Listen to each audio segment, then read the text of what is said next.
What's going on, people, and welcome to Mad About Football. Today we'll be reviewing match week 6.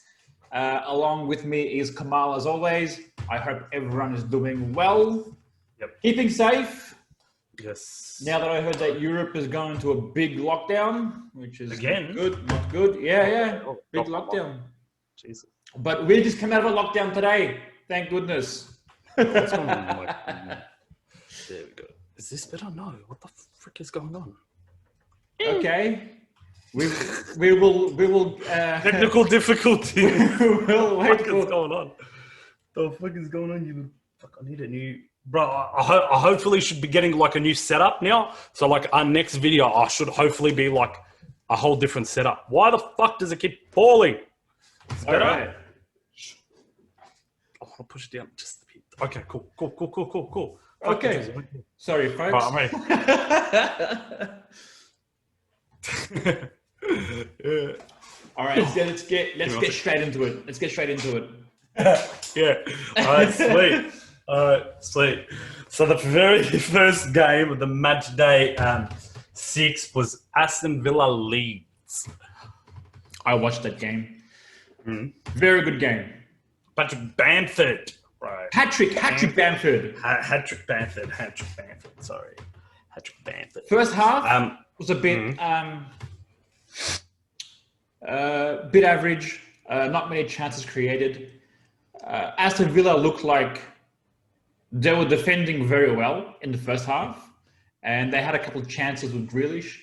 But then second half, Leeds just, man, they piled on the pressure. And Tyrone Mings he's a bully, man. He was trying to bully Patrick Bamford. But fucking look how they ended up front. And look how they ended up exactly to Tyrone Mings. And I will say that, like, even though like you know they did score 3, but all Bamford's goals were quality goals. You get what I mean? Goals. They weren't tap-ins or anything. They were like solid shots, good placement. They were very good goals. So they were very good goals, in my opinion. Very nice. And there's nothing more than I like seeing a Chelsea reject, become a good quality player. Like Mohamed Salah, Kevin De Bruyne, Patrick Bamford. Lamptey, there's also Lamptey. Lamptey, Lamptey, another place. Hey, what were our predictions for that game? Oh, let's have a look at our predictions. We both predicted an Aston Villa win.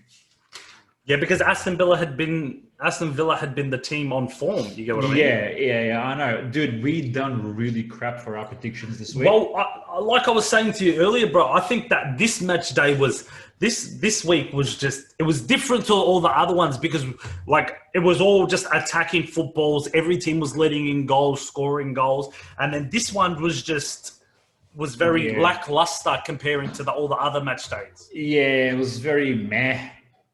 Yeah, exactly. I agree. It was not. We've been spoiled. I guess the last 5 match weeks we've been spoiled with a lot of goals, and this happens. It was bound to happen. You get what I mean? Bound to happen. Yeah. All right. You want to move on to the? Yeah, go on. So I was gonna say this match week we only scored a point each. Wow. Yeah. It's crazy. 1 point each in this match week. Out of 10 games, we scored 1 point each. We predicted 2 wins this week. Yeah, I'm looking at the results, and I'm pretty sure I know which ones they are. Yeah. All right, we'll move along. Move on to the next one. West Ham, Manchester City. I watched this game. I had no idea. I heard Mikel Antonio scored a nice overhead kick. It was a very nice, and we last week we thought that Mikel Antonio was injured as well. Well, that's what I mean? That's what they said. Yeah, right. They even said James Rodriguez was injured, but he played. Yeah, I know. Ancelotti said one day that, he won't be playing, and then the next day he's like, he should be fine. So I was confused about that. Too much confusion. Yeah, West Ham. I think the very first 20 minutes, done very good attacking. Like they had a very good shot. Yeah. Mikel Antonio with a very good, it wasn't a bicycle, but it was just one where like he flicks his leg. Yeah. It was nice. Overhead kick. Yeah, and I think from then mostly onwards, it was all Manchester City, right? Yeah, Manchester City just attacking. Yeah. But they scored one. They should have had a penalty, but that was denied. I still think Manchester City are half fit. They don't look fully fit. Yeah. You get what I mean? They don't look fully fit to me. Well, they're missing a lot of players. They're missing Fernandinho, missing Nathan Ake. They're missing. What happened to Ake? I don't know. I have no idea. He's missing for the next week. Aguero is injured again. Again? Yeah. Laporte just came back from injury. Laporte isn't fit. Apparently, he's got a late fitness test. So well, they had a good game this morning. City against I can't remember who they played in Champions League, but they had a good game. They won 3-0. 3-0. Yeah, exactly. I saw that. Yeah. Yeah. So I don't know. I thought City. They just as much as pressure as they did. I think West Ham again are another team in form. You get what I mean? Yeah, another team. They're doing well. Yeah. Our predictions for that game, we both thought that Manchester City will win. Yeah. You said Man City will win 2-1. I said 2-0. We were both wrong. Surprise, surprise. Well, Laporte played. Yeah, Laporte played, but for next week, he might not be playing. Mm-hmm. Yeah, okay. Yeah. I'm looking at the. But it's all right. We'll get to that once we break game week 7. Yeah. No, I don't know. I thought West Ham were very good. They defensively they sat very well. They let in that one goal, but it was bound to happen. You get what I mean? But it's City. They only let in one goal. That's like a good thing. Also, with the amount of pressure that City were applying. So they were doing very well. I thought, yeah. I don't know. If you can get away with a draw against a team like Manchester City, it's a good day. Exactly. Especially if you're West Ham.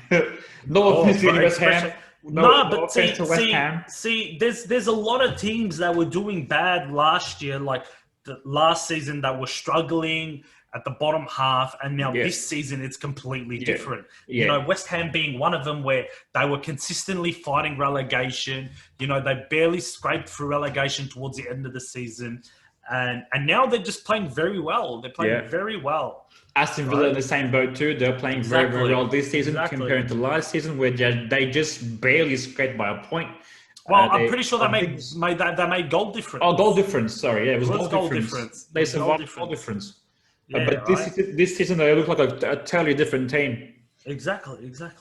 All right, we'll move on to the next one. Fulham, Crystal Palace. Another game that I didn't watch. You predicted a 2-1 Fulham win. I predicted a 1-1 draw. Yeah, 2-1 Crystal Palace. Yeah, Wilfried Zaha again to the rescue. Well done. Well, they scored early, Crystal Palace, 8th minute. You get what I mean? And then, you know, I think 8th minute, and then I'm pretty sure it was all Fulham. You get what I mean? It was all Fulham. Yeah. It was all Fulham, and they copped the red card towards the end of the match, but it was already 2-0 at that point. You get what I mean? You know, we've said it before. I think Crystal Palace doesn't have a plan B. Exactly. It's just bomb it along to Zaha and hope he gets it. It's again, like, doesn't matter who they're playing against. They're not going to play attacking football. They're going to play Roy Hodgson style, where you sit back with 10 men. But they don't have anyone to help them. You get what I mean? They don't have that squad depth. You get what I mean? That's true. And especially, I think I'm not too sure. I didn't watch the game, but I think. Wait, let me see the lineup. There was a red card. And Tom Kearney, whatever, Tom Kearney, scored in the 95th. So it was a consolation goal at that point. You get what I mean? Yeah. Camara got a red card for Fulham, and Fulham scored 2 minutes later. Not 2 minutes. No, Yeah. 7. 7. Oh, 7, He sorry. copped, he copped it in the 88th, and they scored in the 95th. The 95th, sorry. I was going to say also they Crystal Palace bought Nathaniel Klein on a free. Oh, okay. Yeah. He left Newcastle, didn't he? He left Liverpool. Oh, Nathan Klein. Yeah, I'm thinking Dwight Gale. My bad. Yeah, I don't know why. Oh, really? He's a defender, no? Yeah, he's a right back. Yeah, someone they need. Very good. It's a good pickup for them. They need it. Yeah. I was All looking. Their lineup didn't have Ayew. Yeah, I'm pretty sure he's injured. He is injured. So that's another. They're missing attackers now. Yeah, so I don't know. They're struggling, man. All right, we'll move along. We'll move along to my boys. This was our Mad About Football game of the week.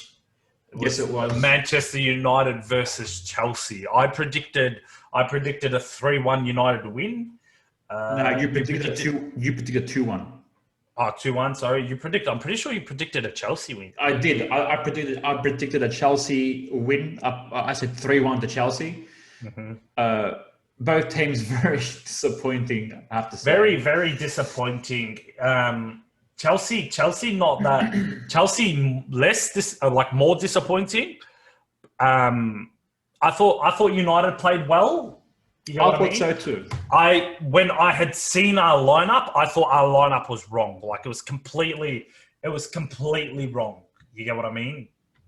It was completely wrong. He played a 4-2-3-1. Yeah. He played Fred and McTominay as the two defensive midfielders.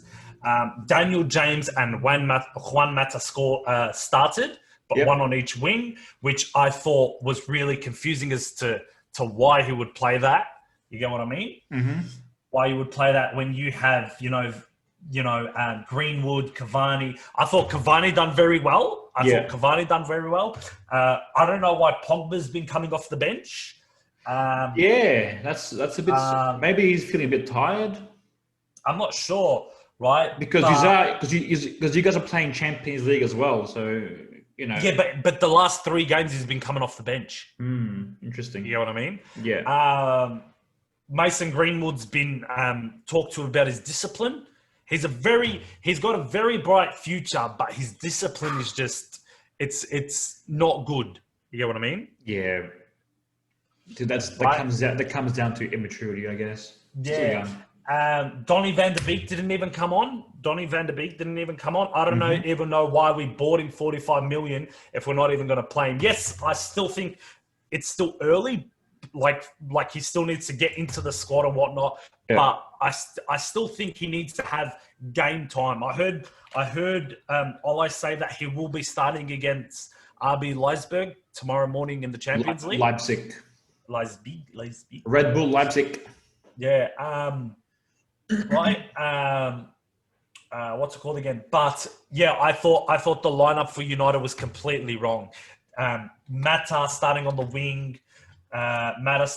You could have played Greenwood. You could have played Pogba. Mason Greenwood. I'm pretty sure he came off injury or something because he hasn't been playing. But I thought it was a completely wrong lineup. You know, Harry Maguire slots right in after missing a couple of weeks, but you can't put in Matic, Pogba, Van der Beek. You know, right? Yeah. I'm trying to bring up the game on Chelsea's side. I think Lampard is still yet to find a suitable position for Havertz. Yeah. Kai, yeah. You get what I mean? Yes, I know he's young and whatnot, but this ain't championship teams. You get what I mean? Yeah. They aren't tap-ins. I think he's still yet to show up. He's still yet to perform. I like Werner. I think he's doing well, but I just think there's no help for him. You get what I mean? Well, it was surprising to see Lampard play defensive with this team because, well, it kind of makes sense because they've let in a lot of goals in the last 2-3 weeks. And I think going forward now, it's going to give the defense a bit more confidence because they've kept a clean sheet. Maybe that's the mentality behind it to try and keep a clean sheet. Yeah, well, saying that, Mendy is the first Chelsea goalkeeper to keep back-to-back clean sheets since Peter Cech in 2002. Wow, 2002, what, 18 years? Oh my God. 18 years, right? I will say Mendy is, I was talking to a few other Chelsea supporters, Mendy is a massive, massive improvement over Kepa, right? Rashford had a shot from the bottom left-hand side of the box that was curling to right side, to the left. Yeah. To the left, I thought it was a cracking shot, and Mendy's just like full dived across and saved it. Yeah. So me and a few mates were saying that if that was Kepa, it would have gone in, right? Because he wouldn't have dove for it. You get what I mean? I like Mendy's I like Mendy as a goalkeeper. I think he's a very good keeper. I don't know. That's all I can say. Yeah, he looks very solid. Yes. But still, I still feel like Mendy hasn't been properly tested yet. I mean, Manchester United had a couple of good shots. Yeah, but we're not in the best of form at the moment. Exactly. And you know what? This is a good result for both teams, for both Chelsea and Man United. I think a point from this game is a good result for both of these teams. Yeah. Even though it was meant to be our match of the week. Yeah, it was kind of disappointing. It was kind of disappointing watching a 0-0 draw. We couldn't predict it. You get what I mean? So that's true. You get what I mean? That's true. But which game would have been our match of the week? You get what I mean? It was all kind of lackluster this week. You get what I mean? Maybe Aston Villa and Leeds. Yeah, but see, you look at the Chelsea United. You're like that always gives us good games. Of course, that has to be. Yeah. It has to be the match of the week. Yeah, okay, we'll move on. The next one, your boys. Liverpool, my boys, and Sheffield United. Yeah. I'll start with our predictions. We both predicted a Liverpool win. You said 2-0. You were close. Yeah, I know. I said 4-0. Yes. So we both scored half a point. Yay. All right. Okay. I'm gonna let you. I'm not gonna talk about VAR. Fuck VAR. Okay. We had a good game. Let's put it that way. Shouldn't be a penalty. Mm-hmm. Sheffield United got awarded a penalty because I think the referee. Which wasn't a penalty. It was close, but it wasn't in the box. It was just outside. So I don't know what they seen, how they thought it was the penalty. That's why I was saying the referee might have felt sorry for Sheffield United and gave him a goal. But you know what? I like the way we're playing because we don't have Van Dijk. Mm-hmm. Fabinho did very well. Gomez did well. He's not going to do well for you as much longer after he pulled his hamstring. He's injured now, unfortunately. And now we are starting against West Ham with one first team. Yeah, defender. Centre back. Yeah, so I don't know what he's going to do unless you're going to start trusting youth. Then we played one of our youth defenders. I forgot his name. I think his name is Williams. I can't remember his name. I don't look at the youth team as much. He played in the morning against Midtjylland. Midtjylland, yeah. Did good. We kept the clean sheet. 2-0. Alisson's back, which is good. Oh, did he play? Did he start? Yeah, he started. Beautiful. So we got Alisson back. That's a very good boost for you, Stoke. Yeah, it's a very good boost. There wasn't really much to talk about in this game. You know, Firmino scored at Anfield, right? That's true. So that's like his first goal in 20 games. Yeah, right. I think Jota is doing very well for you guys. He has settled in very, very well. Yeah, he's settled. He scored this morning as well. Scored against Arsenal, scored against now Sheffield. I think he's doing very well. Yeah, he's very well. I've liked Jota from his Wolves days as well. I think I think he did very well for Wolves coming here, but he was like that super sub coming off, and now he's playing a similar role for Liverpool as a super sub coming in for Mane. Well, as long as he performs, you know what I mean? He's doing very well. Well, like I said, there was not much to talk about in this game. Liverpool kept, as always, piling under pressure, and we scored 2 goals from it. Mm-hmm. Yeah, no. Oh, all right, we'll move on to the next one. Southampton versus Everton. Which was a very surprising game, right? This is one of the surprising games of the week. You want to say our prediction? You predicted a 3-2 Everton win. Yeah. I predicted 2-2. Yeah, well, that game finished Southampton 2, Everton 0. So Everton, who've been, the best team probably in the Prem so far. Undefeated. They were undefeated. Well, it's funny you say that. All the teams this season have one loss. You get what I mean? Yeah. Like usually there's a team that just burst out of the tunnels at the very start of the season. You get what I mean? True. That just dominate. But now everybody has a loss, which is very, very it's unusual. Yeah, it's becoming more and more competitive and very, very hard to predict every week. We're trying to predict the unpredictable here. I thought Everton had a shocking game. 6 shots, 2 on target. Very, very quiet. I feel like that too. What did he say his name? Ding? Who? Lucas. Dang. Dang. I mean, you mean Digne, the Everton player? Yes, Lucas Digne. Yeah, Lucas Digne. Yeah. He copped the red card. Do you think that was a red card? Yes. Right.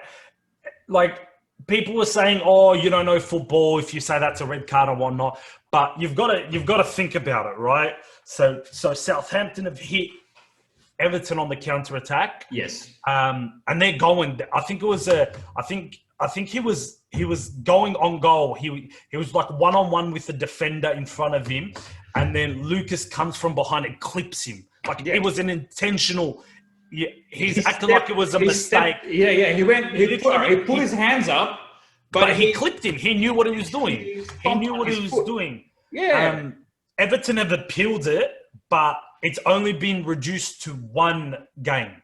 That's fair enough. Right? It's still a red card. So it's been reviewed by the FA and it's still a red card. It's still a red card. It is still a red card, which I agree to, right?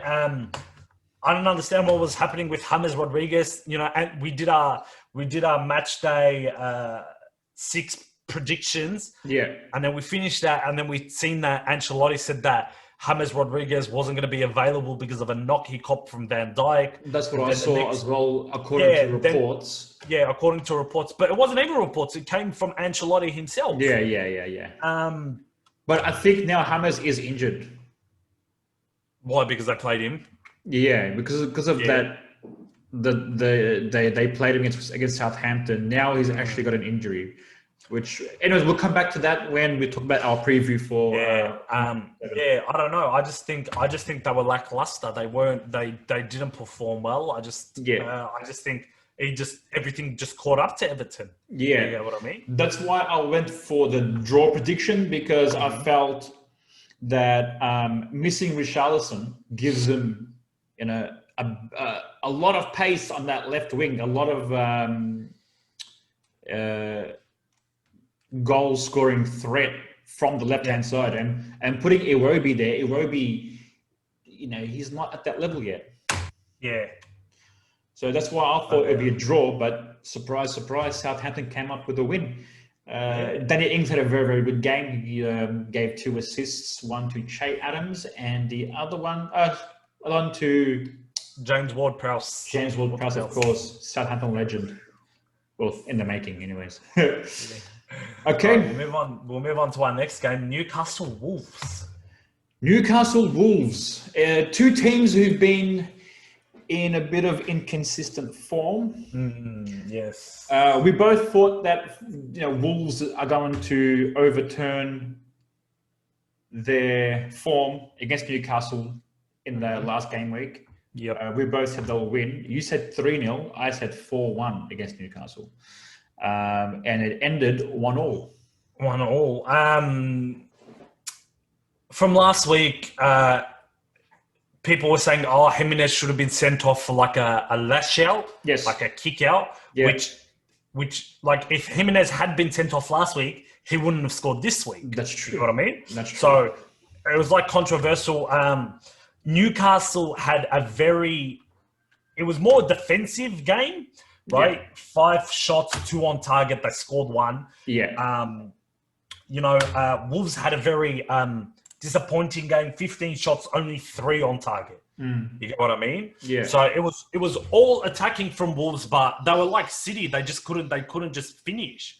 They couldn't finish all that attacking, and there was no end product, right? Yeah. I think a point is a very good result for Newcastle. Oh yeah, of course. I think any point's a very good result. Yeah. I don't know. Yeah, what do you think? I was gonna say that I thought that Carl Darlow was injured, Newcastle's goalkeeper. Yes. But he played in the last game. Yes. Was that the one that played against United? Yeah. Yeah. Yeah. The number 1 goalkeeper. So the second goalkeeper, which I forget his name, is injured, but Carl Darlow isn't injured, I guess. But I thought Carl Darlow done his groin against United because he was limping. That's what I thought. He was limping. Yeah. But his back looks like he's fit again, and that's all right. It's good. No, he's good. He's young. He's very good. He's actually a good goalkeeper. I like him too. Very young. Yes. Again, with Raul Jimenez, I don't feel like he has like good support like he did last season. Like he doesn't have that. Yeah. Because last season he seemed like a different player. Yes. But I think Wolves this whole season is a whole different team again. Yeah. You get what I mean? I think they played Semedo instead of playing Traore, and then Traore came off the bench. Well, Traore hasn't been performing. That's true. You know what I mean? That's true. I heard rumors that United were looking at Traore as a replacement for Sancho, which I don't know. Which I think would be a good thing if Traore's, because Traore can play well if he has that support, because Traore doesn't track back. You know what I mean? He doesn't play that defensive. Yeah. So I reckon if he goes to Man United, he'll do very well because of Aaron Wan-Bissaka. Yes. If Aaron Wan-Bissaka is behind him, then that gives Traore the freedom. Because it gives that freedom, to go. To go, yes. Exactly. To go and cut balls into whoever's up front, and it could be Greenwood in the future, or it could be Cavani. Rashford, yeah. All right. You want let's to move on to the next one? Arsenal Leicester. This was meant to be a good game. This was supposed to be a good game, yes. Again, Arsenal are similar to Crystal Palace, where they only have one plan. They don't have a plan B. Yeah. There's no plan B for Arsenal. Yes, Arteta has had them playing good. I can't say good. Well enough because they've it's a big improvement from what they were last season. Yes, it has been an improvement, but it's very defensive. It's very defensive. Yeah. Okay, even though they had 12 shots, they had 12 shots. Yeah, but they only had 4 on target. 4 on target, but Leicester had 6 shots. And 2 on target. And that's one. But that's what happened with Jamie Vardy coming off the bench. Like you said it last week. If Vardy plays, I said if Vardy plays, they'll win. Yeah. They'll win. And Vardy came off the bench, and so I watched this game. Yeah. So Arsenal played a very good. The team they played was a solid team. You know, Partey started. Gabriel started. They played Granit Xhaka as a left back, centre back. Weird. Yeah. Which I found that weird too. He played Saka as a left wing. You get what I mean? Yeah. He played Tierney as a left winger. You get what I mean? Yeah. Which is weird. thought, David Luiz, I don't know if he came off injured or something. I think he would have, because there's no way he's coming off for no reason. You get what I mean? Yeah, he's the best defender. They put on Mustafi, and then it was just terrible for them because he's just very slow. You get what I mean? Yeah. Aubameyang hasn't been performing. He hasn't scored in the past 5 Premier League games, which is not good enough. Lacazette is not good enough for me as their number 9 striker. Yeah, as their number 9, he's terrible. He doesn't score enough goals. He doesn't score at all. There's no pace. He can't finish. He's getting worse every season. I mean, last season he was lucky enough to score 10 goals. Yeah. So the first half for Arsenal was very good. I thought Arsenal played very well in the first half. Yeah. But come out the second half, they were just shocking. They were very, very boring to watch. It was all to the left. You get what I mean? Because it was just, that's where Saka is. Saka's on the left. They need the pace. That's all it was. That's all it was. It was to the left. Leicester looked like they had the legs. They were attacking. They were very good. Vardy's goal came from like a counter-attack-ish play where Mustafi just didn't run with him. You get what I mean? He just crossed it in. Vardy had an open goal. You get what I mean? Ceballos had a bad game. And just, I think the pressure to Arteta is like getting to him, because you got to think about it. Arteta never fully, the difference between Arteta and Ole and Lampard to me is that Ole and Lampard had previously coached other smaller teams. You get what I mean? Yeah. Like Ole at Cardiff, Lampard at Derby. Oh, and Ole went to Molde FC in Norway. So he's been to other clubs. He's had his experience there, like how he likes to play and whatnot. Where Arteta is coming off being Pep's right-hand man, to a big club like Arsenal, who are a very big club. Just because they're not in good form, they're still a very big club. They are a big club. And I think the pressure has gotten to him. You get what I mean? Yeah. Because I think they expected success. You get what I mean? Well, they achieved success. They won the FA Cup. They won the Charity Shield. I mean, exactly. But that's a good season. And they backed him. They backed Arteta as well. They gave him money. They gave him players to sign. You get what I mean? Yes, some of the signings were a bit, questionable. But I think the pressure is getting to him. It's going to start getting to him because his inexperience is what's going to cost him. You get what I mean? I feel like the 3 managers you mentioned, Lampard, Arteta, and Solskjaer, they're all 3 are in different positions. You can't compare the 3. You got Arteta coming into an Arsenal side who've had their worst ever season. Basically, yeah. You know what I mean? And then you got Ole coming in replacing Mourinho. They may not have finished second under Mourinho. And you got Lampard coming in, buying all these players. So out of the 3, I think Lampard should be the most under pressure because he spent $250 million. Sorry, £250 million on players who are expected to perform. But they haven't. But out of those 3 managers, who do you think at the moment has the most pressure on him? Lampard. No. Yeah. No way. Lampard. Yes, Lampard. Because look, as long as Arteta finishes in the European places, he'll be fine. Because anything above 9th is success right now for Arsenal. Is progress. But if Lampard or Ole don't finish, if Ole and Lampard don't finish or maintain top 4, big pressure on both of them. Exactly. You're right. But I think Arsenal wanted to push champion. That their main objective for this season. They knew they weren't going to win the league, but I think their main objective for this season was to try and finish top 4. You get what I mean? Any Arsenal fan who thinks Arsenal is going to finish top 4 is deluded. Okay, Well, big delusions.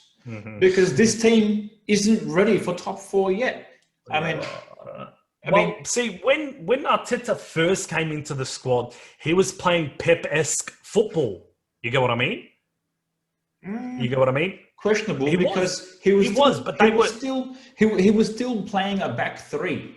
He was still quite defensive. Well, he's still playing a back 3 now as well. Yeah, but look, what's happening is that he's not sure about his front 3, because every game you see a different front 3. You're seeing Saka on the left, or sometimes Saka on the right, or Aubameyang on the left, or he'll play Nketiah in the middle, or Lacazette in the middle. Sometimes he'll play Pepe on the right with Aubameyang on the left. He doesn't even know who's his best front 3 yet. But see, that comes down to what I was saying. His inexperience as a coach, as a first team coach. Yeah. Because at the end of the day at City, it was Pep who made those calls. Yeah. You get what I mean? That's true. It was Pep, and Pep knows how to play, where to put his players, who plays well where and whatnot. And that's what I'm saying. I think that pressure, that stress is getting to Arteta. Yeah, because of course. It would get to any manager. Yeah, right. And I think again, I've said it multiple times. I do not rate Pepe. I think for 72 million, he's nowhere. He hasn't performed for 72 million. Yeah. Yes, when we signed Pogba, he didn't perform, but he's shown up. Pogba's done. Well, he hasn't really, but still. But is he worth 90 million? That's the question. Has he done 90 million worth? Well, he won us Europa. Pogba scored in Europa final. We've won cups with Pogba. Fair enough. Where I think with Arsenal, Pepe coming off, he dominated Ligue 1 when he came from there. He had 20-something, 25, 27 goals, a double-digit assist, high double-digit assist. Well, this is why he was so hyped up, and big things were expected of him. We all expect big things from Pepe. That's he performed like a good player coming to United recently. You get what I mean? Right? I think and I think him coming off the bench, I think his confidence is gone. Yeah. Yes, he's shown glimpses, but for 72 million, you've got to show more than glimpses. Honestly, for 72 million, you would have rather have gone and bought Wilfried Zaha instead of Pepe. Honestly. Yeah, exactly. But yeah, I thought Arsenal was very lackluster. Anyways, we're spending too much time on talking about Arsenal. All right, we'll move on to the next one: West Brom Brighton. West Brom Brighton. Oh yeah, I watched this game. It was a very just a lackluster game. You know what I mean? Not really. Look, first half. No, Welbeck didn't make an appearance. I think he was on the bench. No, but I'm saying he was on the bench. He was on the bench. Yeah. Go on. So first half, it was all Brighton. Brighton did very well. That's how they've been playing this season. But then second half came, and Brighton, I think we're winning 1-0 at that point. Yeah, 1-0. 40th minute, yes. Yeah, it was an own goal. It was an own goal by Jack Livermore. Yes. After half time, I don't know what Slaven Bilic told his team, but West Brom came out firing. Dudes, they put Brighton on the back foot and applied so much pressure. Like for a good 20 minutes in the second half, it was all West Brom. West Brom had all the possession, and they piled on the pressure until they scored the goal. It was unexpected, really. I thought Brighton was going to dominate, and from our predictions, we both predicted a 2-0 win to Brighton. Yeah, because West Brom are one of the teams we predicted to get relegated. Exactly, Mm-hmm. exactly, and because Brighton's been playing so well, we thought that Brighton was gonna do some damage against West Brom. They both had similar stats at the end of the day. 5 shots, 3 on goal for Brighton, 9 shots, 3 on goal for West Brom. You get what I mean? Yeah. 49-51 possession. You know, Dude, I'm both. telling you, all that position in the end came from the second half for West Brom because it wasn't, the stats weren't like that in the first half. In the first half, Brighton had like 60% possession or something like that. They were dominating. And then they let it slip. I don't know. They just let it slip. I don't know. All right, we'll move on. Move on to the last game of match day 6, Burnley Tottenham. Burnley Tottenham. Oh yeah, I also watched this game. This game. What can I say about this game? Bale didn't even come on. Nah, Bale didn't play. Regulian didn't even come off the bench. I was surprised about that. I think maybe because of European games, he's being rested.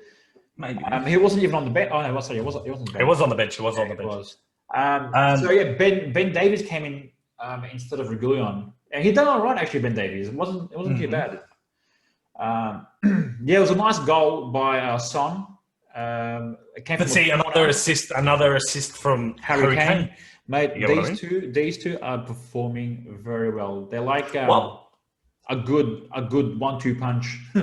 Well, when Tottenham won, everyone was saying, "Oh, you know, Tottenham, is this their year to be title contenders and whatnot?" You get what I mean? They haven't been tested yet, in my opinion. Exactly. They haven't played a big team apart from the Manchester United game, which I think that should be like forgotten about. But it's not that we played good and they played better than us. We were just shit. We were just crap. You know what I mean? This was look. Tottenham again. They're very good at missing chances. That's all I can say. That's all I can say. So many missed chances. 9 shots, 3 on target. Yeah, well, still, it's 9 shots, 3 on, and they had 62% possession. It's like a waste of possession. Burnley had 13 shots, 4 on target. Yeah, you know what I mean. Yeah, you know what I mean. But you know what I mean. 1 sec, let me check. But yeah, Tottenham dominated like every other aspect of the game as well. But and Burnley, another team we predicted to go down. I'm pretty sure. Did you? Yeah, we did. Yeah. Bottom three we predicted. Bottom 3 were Fulham, West Brom, and Burnley. Yeah. So I don't know. I just think Burnley. You know, they didn't buy players where they needed. They're not developing well, and I just think Spurs, if they were going to be title contenders, it should have been more than 1-0. Definitely, I reckon it should have been at least 3. But you know they're dominating the possession, but they're not doing much with it. Doing anything with it? Yeah, no, exactly. Yeah. All right. Yeah. Let's move on. There wasn't apart from the goals, a very, very nice goal. There wasn't much for you to talk about in this. It was a very lackluster. Again, it was a very lackluster week. Yeah, that's true. That's so true. All right, so that wraps it up for match day 6. That's it. Yeah, that concludes our review and recap of match week 6. Yeah. And we'll see you when we do our week 7 predictions. Beautiful. Thank you. See you later. Bye. All right. I'll stop the recording. All good.